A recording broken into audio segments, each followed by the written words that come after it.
இந்த மக்கள் சந்திப்பில் பாராளுமன்ற உறுப்பினர் டாக்டர் நஜித் இந்திக்க, கொழும்பு மாநகர சபையின் வேட்பாளர் விராய்கலி பல்தசார் உள்ளிட்ட குழுவினர் கலந்து கொண்டிருந்தனர்.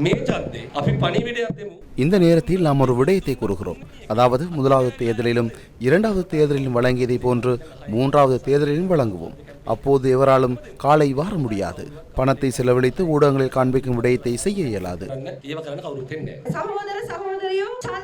சகோதர சகோதரிகளே, எதற்காக எமக்கு வாக்கினை அளித்தீர்கள்? எதற்காக எமக்கு மக்கள் அணியை வழங்கினீர்கள்?